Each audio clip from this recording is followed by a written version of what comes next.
दोस्तों नमस्कार, आप देख रहे हैं जनपद मिरर। बुधवार को जनविश्वास यात्रा रैली में सीएम योगी ने सपा पर हमला बोला तो सपा के नेता तिलमिला उठे। गुरुवार को सपा के सदर विधायक ने प्रेस कॉन्फ्रेंस कर मुख्यमंत्री योगी आदित्यनाथ के रैली को फ्लॉप बताते हुए उनके 6 झूठों को मीडिया के सामने रखा। सपा के सदर विधायक अविनाश कुशवाहा ने कहा कि रैली में सीएम योगी ने कहा था कि पूर्ववर्ती सरकारों में सोनभद्र में दंगे हुआ करते थे और लोग सही तरीके से त्योहार नहीं मना पाते थे। याद करिए 2017 के पहले प्रदेश के अंदर किस प्रकार की अराजकता थी। पर्व और त्योहार नहीं मनाए जा सकते थे।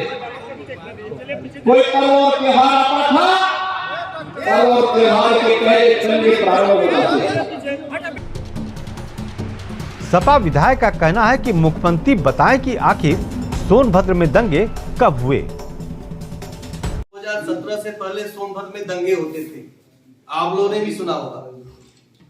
मैं पूछना चाहता हूं कि सोनभद्र के इतिहास में कौन सा दंगा दर्ज है जिन्हें और जिनके नेताओं मंत्रियों को पता ही नहीं। हम लोग जन्मे यहीं से, जन्म से हैं, बाप दादा के समय से हैं। कोई दंगा अब तक सोनभद्र के इतिहास में कभी नहीं हुआ।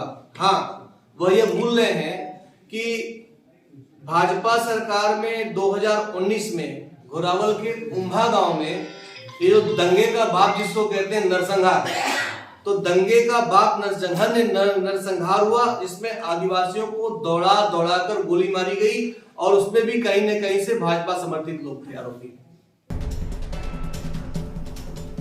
जनविश्वास यात्रा रैली में जिस तरह से भीड़ उमड़ी थी उसकी कल्पना तो भाजपा के नेता भी नहीं किए थे। चुनाव नजदीक हो और किसी रैली में भीड़ 19 से ज्यादा जुट जाए तो नेता का सीना चौड़ा होना स्वाभाविक है। हालांकि उमड़ी भीड़ को सपा विधायक ने बाहरी भीड़ बताया जो प्रशासन की तरफ से जुटाई गई थी। भीड़ कैसे आए? लाभार्थी जो थे शौचालय के, आवास के, उनके पीछे लगा दिया गया कि कहां बस खड़ी होनी है। हर बस पे सफाई कर्मी और रोजगार सेवक बस के प्रभारी बना दिए गए और बस में भीड़ के लिए नोडल बना दिया गया ग्राम सचिवों को। उसके बाद ग्राम सचिव ने लालच दिया कि आप चलोगे तो आवास मिलेगा, आप चलोगे तो शौचालय मिलेगा, ऐसे करके क्योंकि अब जनता इनके साथ जा नहीं रही। इस तरह से झूठ का माहौल इन्होंने बनाया। रॉबर्टसन के हाइडिन मैदान में बुधवार को जनविश्वास यात्रा रैली को संबोधित करते हुए सीएम ने पूर्ववर्ती सरकारों पर जमकर निशाना साधा। सीएम ने कहा कि सोनभद्र में पूर्ववर्ती सरकारों में खनन माफिया व भूमाफिया हुआ करते थे।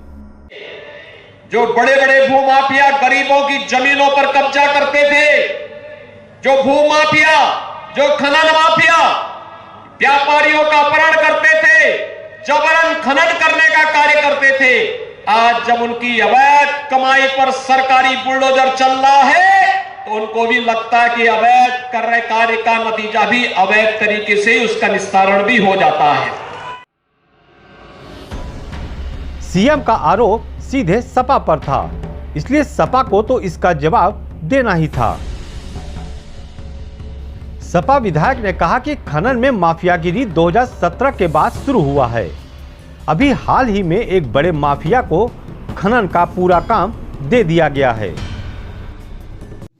मैं माननीय मुख्यमंत्री जी का ध्यान आकृष्ट कराना चाहूंगा कि सोनभद्र में स्थानीय लोग काम करते थे 17 से पहले, लेकिन जब से भारतीय जनता पार्टी की सरकार बनी है तो आप लोगों ने देखा होगा भाजपा के सांसद के बेटे भतीजे हर्रा में बालू खोदने आए थे और चोपन के हर्रा में अवैध खनन के लिए स्थानीय नागरिकों पर गोलियां चलाई।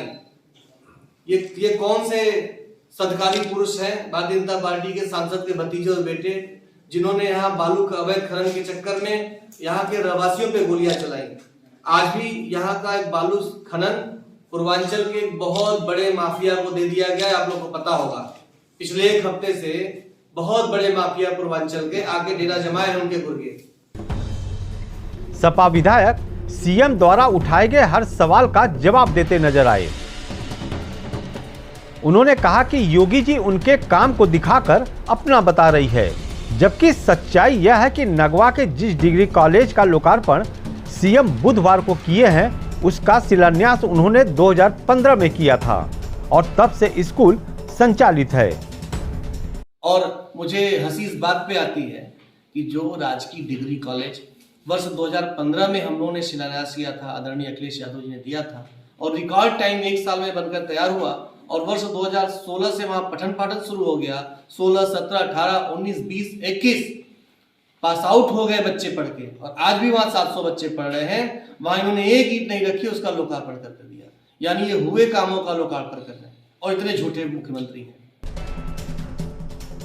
सपा विधायक ने सीएम के उस बयान का भी जवाब दिया जिसमें सीएम ने कहा था कि पूर्ववर्ती सरकारों में नौकरी निकलते ही चाचा भतीजे वसूली पे निकल जाते थे।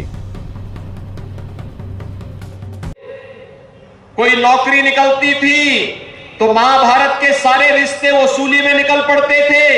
कहां चाचा, कहीं भतीजा, कहीं और कोई नातेदारी रिश्तेदारी, ये सभी निकल पड़ते थे वसूली पे। प्रदेश के युवा उससे वंचित रह जाता था।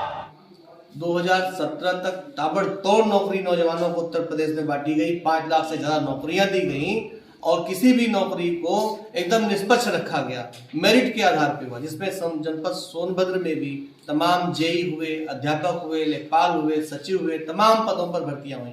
मगर जब 2017 के बाद भारतीय जनता पार्टी की सरकार बनी तो इस कदर का भ्रष्टाचार खेल हुआ कि परीक्षा तो दूर, परीक्षा से पहले पेपर ही भेज दिया जा रहा है। कुल मिलाकर सीएम योगी ने जन विश्वास यात्रा के जरिए सोनभद्र से चुनावी बिगुल फूंक दिया है। ऐसे में जहां बीजेपी के नेताओं में आत्मविश्वास बढ़ा है, वहीं सपा भाजपा के हर दांव पर नजर गड़ाए हुए है। लेकिन यह तय है कि इस बार यूपी विधानसभा चुनाव बेहद दिलचस्प होगा और जनता को आने वाले दिनों में खूब आरोप प्रत्यारोप सुनने को मिलेगा। शांतनु कुमार के साथ आनंद चौबे, वांशु खत्री, जनपद मिरर, सोनभद्र।